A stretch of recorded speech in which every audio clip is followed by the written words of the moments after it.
Bonjour, je suis Stéphane Diagana, heureux parrain de la Fit Week 2021 au profit de la Fondation Arthritis.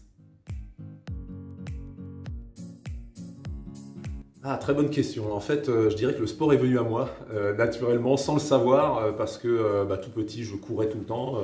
Je marchais sur la pointe des pieds, je me faisais engueuler par mon père. Alors, il ne savait pas que c'était très bien pour la course à pied, mais il disait « pose tes talons ». Eh bien, en fait, non. Comme tous les enfants, souvent, on les voit marcher comme ça, en déséquilibre sur la pointe des pieds. Moi, c'était mon cas. Mais bon, plus sérieusement, voilà, je courais tout le temps dans les cours d'école. Et puis, j'ai commencé par le football parce que mon père entraînait dans un club de foot. Et puis, il n'y avait pas de club d'athlètes, mais déjà, à l'âge de 7 ans, je savais que je voulais pratiquer l'athlétisme parce que j'ai su que c'était le sport où on courait. Et moi, ce que j'aimais, c'était courir. Alors, 2 ans de football, mais bon, ça ne m'a pas forcément passionné plus que ça. C'était une bonne opportunité pour courir. Et puis après, je me suis inscrit dans un club d'athlétisme. On a déménagé dans une autre région. Et il y avait un club d'athlétisme pas loin. Et puis, voilà, là, ça a été vraiment une découverte. Et puis, j'ai continué de 10 ans. Sans forcément avoir envie d'être performant, sans forcément avoir vu de compétition, mais juste parce que j'aimais courir. Alors j'ai fait autre chose, des lancers, des sauts, des courses, mais je me suis orienté au final vers la course et vers le 400 haies au bout de quelques temps. Donc ça a été pour moi vraiment plus une motivation très intrinsèque de faire du sport que extrinsèque avec l'envie de résultats, de titres. Ça c'est venu après, parce qu'à force d'y aller, j'ai progressé et puis ça m'a ouvert des opportunités. Alors, je rajouterais une chose, le sport m'a apporté énormément sur le plan physique, la découverte de soi, sur le plan mental, là aussi, la découverte de soi, mais sur le plan social aussi. Et je crois que dans le sport, il y a cette dimension-là, le rapport à l'autre, en se découvrant soi-même, on interagit aussi avec beaucoup de personnes, il y a cette découverte de soi, mais aussi la découverte de la relation avec l'entraîneur, avec les partenaires d'entraînement, le rapport aux concurrents. Donc, on apprend énormément sur le plan du développement personnel, sur le plan du développement personnel. Et après, physiquement, ça m'a donné un rapport au corps complètement différent, je pense. Dans une société où on a tendance à dissocier tout ce qui se passe au-dessus des épaules et puis le reste qu'on considère un petit peu comme l'intendance. Moi, ça m'a permis justement de faire ce lien entre le corps et l'esprit et de voir que c'était un tout. Et qu'être bien dans son corps, c'est aussi une façon d'être bien dans sa tête, c'est une façon de se rencontrer, de se découvrir, de mieux se connaître, de s'explorer quand on va chercher le meilleur de soi-même. Voilà, sur le plan mental aussi, ça m'a appris beaucoup de choses. Le haut niveau, c'est tellement exigeant, ça exige tellement de collaboration qu'il faut accepter le temps aussi, accepter que les choses ne se font pas en un jour, et tout ça on l'apprend grâce au sport. On apprend à se relever aussi. On se dit que si on veut être champion du monde, de toute façon par principe ça peut pas être facile, donc au moment où c'est difficile, on apprend à ne pas jeter l'éponge parce qu'on sait que c'est là aussi que se fait la différence. Donc on le dit tout le temps, c'est une école de vie, mais c'est vrai, c'est réel. Je le dis souvent, j'ai gagné des médailles, mais aujourd'hui elles sont dans une boîte à chaussures dans un placard chez moi. Par contre, ce que ça m'a appris et ce que ça a fait de moi, je l'ai 24 heures sur 24 avec moi et je le réinvestis dans d'autres domaines, dans d'autres relations.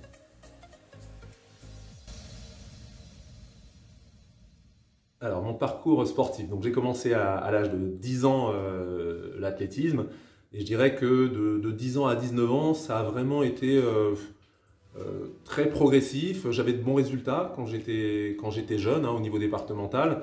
Mais après, en junior, peut-être parce que j'ai une croissance tardive, j'avais des bons résultats au niveau national, mais pas suffisants pour aller en sélection internationale. Donc je n'ai pas fait de championnat d'Europe junior, pas fait de championnat du monde junior. À chaque fois, il me manquait quelques centièmes, que ce soit sur 110 mètres haies la première année junior ou sur 400 mètres la deuxième, pour partir dans ces grands rendez-vous. Et quand j'avais mes amis qui partaient en sélection, moi malheureusement, je partais en vacances. Et donc, la perspective du haut niveau est arrivée plus tard. Je suis entré à l'INSEP à 19 ans, donc à la fin de mon année junior, pour faire du 400 haies, 400 mètres haies, la discipline que j'avais choisie, et m'entraîner avec Fernand Hurtebise, mon entraîneur qui m'a accompagné à l'INSEP pendant 16 ans, toute ma carrière de haut niveau. Et puis, après 2 ans d'entraînement, on a commencé vraiment à avoir des effets d'une stratégie d'entraînement très très bien réfléchie avec mon entraîneur. Qui était expert dans cette discipline-là, qui avait déjà eu un vice-champion olympique sur cette discipline du 400 mètres haies.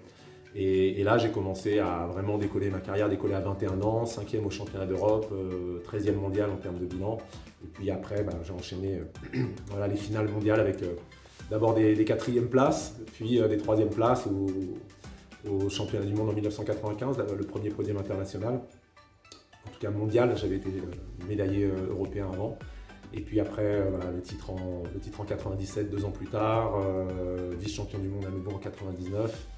2000-2001, après, ça a été assez compliqué avec pas mal de blessures. Et puis à 33 ans, hein, le titre européen, c'était en 2002 à Munich.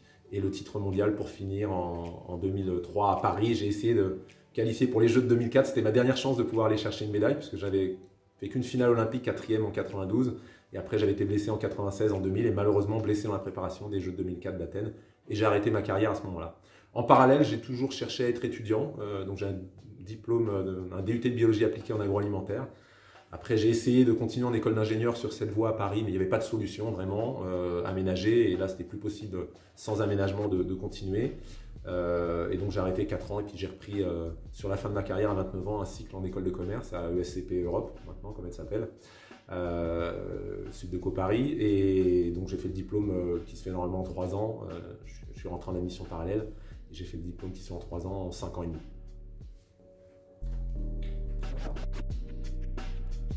Tout d'abord, je crois que mon parcours et le rapport au corps m'a vraiment sensibilisé à cette dimension de bien-être. Alors c'est vrai qu'on dit que le sport de haut niveau, parfois à l'extrême, ça peut être dommageable pour la santé, mais globalement, sur le plan cardiovasculaire, en tout cas pour des disciplines comme la mienne, et c'est très variable d'un sport à l'autre, hein, de toute façon, que ce soit sur le plan mécanique ou sur le plan général, on tire des bénéfices plus ou moins importants du sport, et puis la pratique excessive engendre telle ou telle pathologie, mais globalement la pratique du sport pour moi a été très bénéfique et m'a permis de comprendre à quel point la santé passait par le soin qu'on pouvait prendre de son corps et pas le considérer ou l'oublier complètement comme c'est le cas bien souvent. Et malheureusement, je dis souvent, il y a des gens qui découvrent qu'ils ont un corps dans la maladie, dans la souffrance.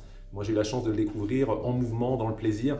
Et malheureusement, on oublie trop souvent que voilà, on peut prendre plaisir à bouger. Et pour beaucoup, souvent, c'est malheureusement une corvée.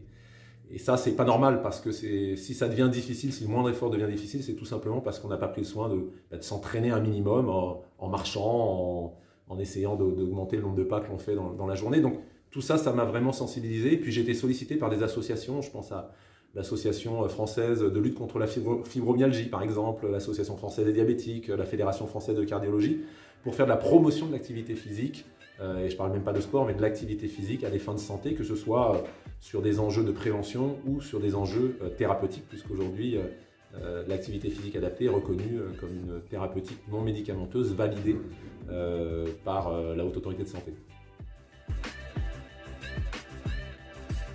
Alors j'étais à Tokyo pour commenter les épreuves d'athlétisme pour France Télévisions et je vous avoue qu'avant de partir, c'était la première fois que j'allais aux Jeux Olympiques et que j'étais pressé de rentrer avant même d'être parti, vu ce qu'on nous annonçait en termes de protocoles sanitaires, de restrictions. Moi qui ai besoin de bouger tout le temps, être enfermé dans ma chambre et avoir seulement le droit de sortir 15 minutes, hormis le temps consacré au travail, donc sur les sites olympiques, ça me paraissait un peu difficile. Donc bon, j'ai réussi à trouver le moyen de courir autour du stade, dans la zone accréditée. Là, on était à peu près tranquille et de bouger. Et globalement, je pense que ça a été une réussite, que les Japonais ont vraiment fait le maximum pour que ça puisse être des jeux réussis, bien sûr, dans ce contexte-là. L'athlétisme, on a beaucoup souffert, un stade vide dans l'athlétisme.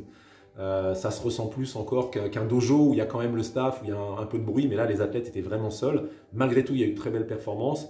Et puis ce qu'il faut retenir, c'est qu'avant les Jeux, il y avait peut-être 60% de la population japonaise qui était contre la tenue des Jeux olympiques et paralympiques cette année.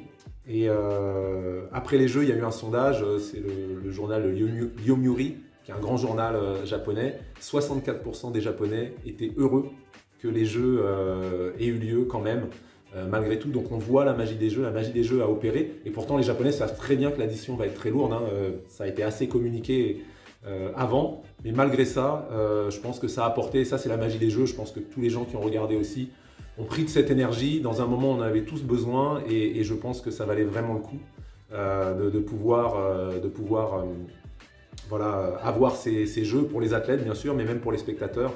Et j'espère que le CIO saura être solidaire des Japonais qui ont maintenu les jeux et qui vont aussi eux, devoir supporter ces coûts avec ce retard, avec les recettes en moins bien sûr.